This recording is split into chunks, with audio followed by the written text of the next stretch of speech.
Joining us now are Oliver and Eddie Gore. They are father and son, and it's so exciting to hear their journey about the arts. Welcome to the show. How are you guys? Thank you so much. We're doing killer.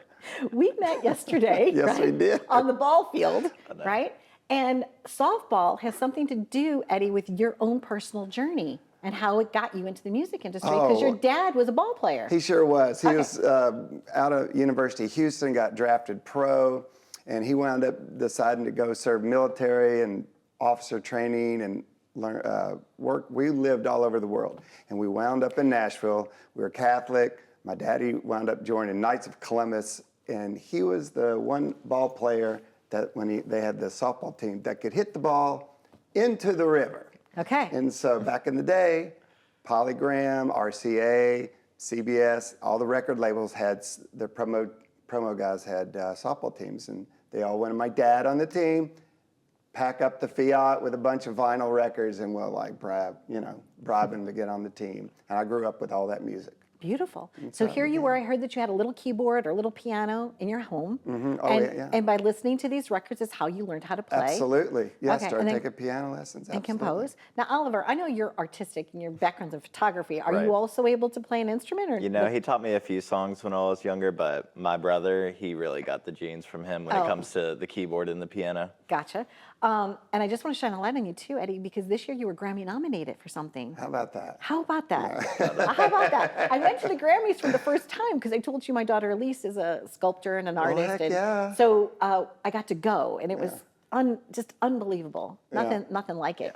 But when you found out you were nominated, how did that make you feel? Well, you know something, it's like here's how it made me feel. Okay. I always help because I do artist production and development. And I'm really trying to take a lot of experiences and share them with these young artists to tell them to just stay present, Okay. don't give up, and just keep it going. Don't let people tell you can't do something. And that's what this business brings, and I don't believe them. Just keep running. I can't. And so if I can get out there, someone like me who, you know, I wasn't necessarily the best piano player in college, but the ones that were the best, well, they ain't here. Okay. I am. You're still And standing. so I'm still standing. Yeah. And so I share that with the kids and stuff. And kids can be all different ages, just a little. That is true. I'm a kid at heart, right? Because I turned 60 June 3rd, but like I feel like I'm like in my 40s still. I was like, whatever. Think too. I'll be forever young, right? Definitely. It's nice that you have this like way about you both that you're able to work together, create things.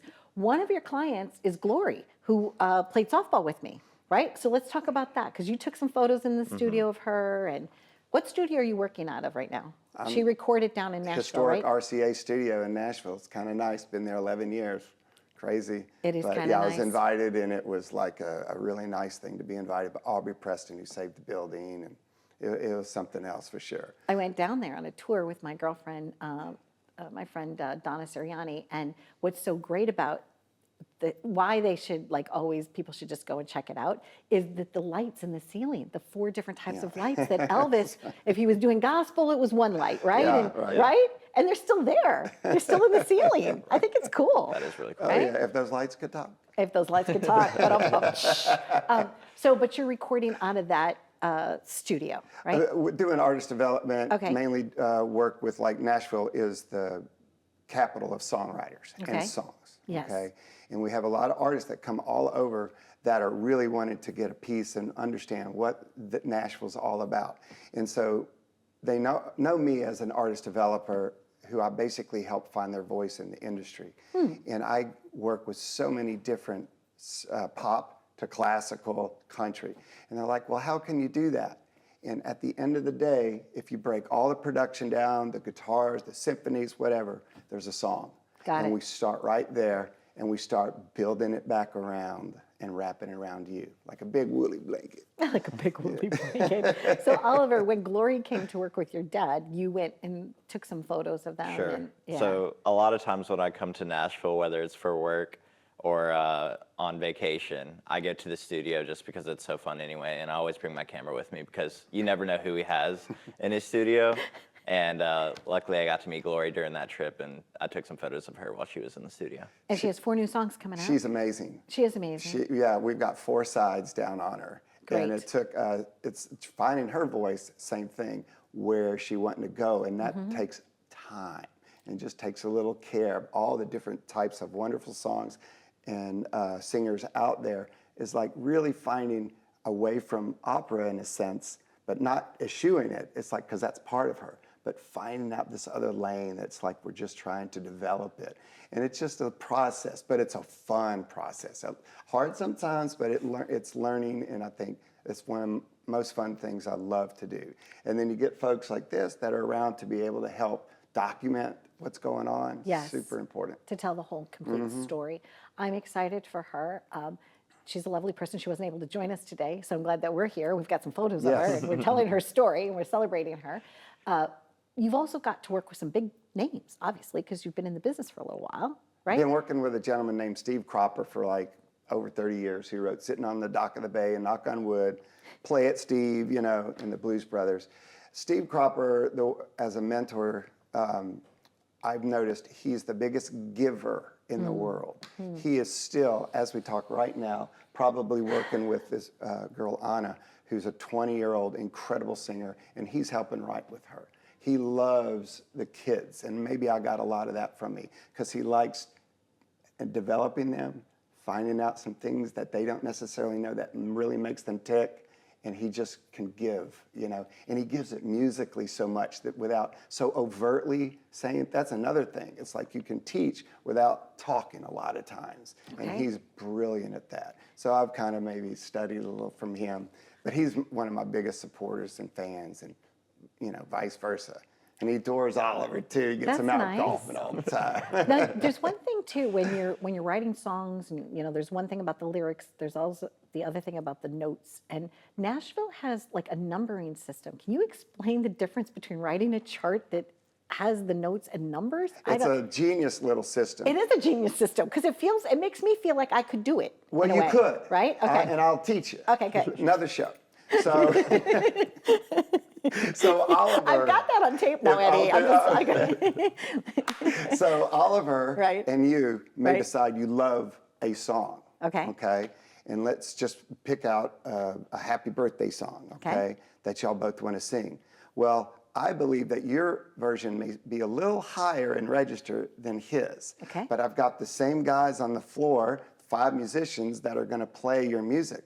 Well, instead of writing all the notes, let's say he wants to cut it in C major, instead of writing that, well, in the diatonic scale, C is a 1, F is a 4, G is a 5. So instead of writing the notes, why don't I write these little numbers? And you're going to come in and say, take me to A. Well, they still mean the same thing in the diatonic scale. A is the 1, D is the 4, E is the 5. And it seems so simple because it is. You're right. And sometimes it stares at you. Well, it's only simple once you know what it is, but you also have to know the meaning behind what it is. You still need to know how to play. Yeah, so Right. that keeps, well, Right? You still need to know that's how right. to play. And interpret, because Right. we're listening to you sing. And so it's just like casting an actor or an actress in LA, because who's going to get that script, right? So it's our job to kind of, okay, who's going to get you to, who can't play guitar in Nashville, Tennessee? Everybody. But who's going to, that's what a producer comes in and we start casting. Yeah. Right? To make it all match. That's right. So that it's cohesive and it actually takes you on a journey. And so what's fun is the number system helps you without me having to stop and write it in A again and take the, wind out of the sails. It's a really wonderful system. And then, we get some great musicians that can just totally they inspire me back. I'm a fan. I'm just a fan at the end of the day of the artist. Eddie, that's so nice for you to say. You're very humble. Oliver, what's one of your happiest memories with your dad, whether it's music related or just in life? Well, I would say a peak, like I grew up playing golf and I played it pretty competitively, and we got to play a golf tournament, he got to caddy for me at Pebble Beach. So it was great. We got to go out there. There was a host family that had us in their house, and we had like an incredible view. But just to be out there in LA Monterey Bay, and just spend the weekend with him at Pebble Beach, because that was like the peak of my golf career. So like to get to fly him out too and have him with me was like definitely. I love that. Yeah. An incredible memory for sure. Well, happy journeys to you both. I'll see you down in Nashville, Yeah, East you will. Nashville. You know, I don't do the hot chicken, but I do love a good biscuit. You know, the hot chicken in Nashville's a little too hot. We Thank really you look so forward to much. seeing you. Yeah, I look forward to being with you guys as well. Happy journeys from our home to your home. If you're musical, we would love to hear you. Send us like a videotape or an audio tape of you singing. You know, I sing a lot here on the set. And look for Glory's new music. I'm Donna Drake, signing off.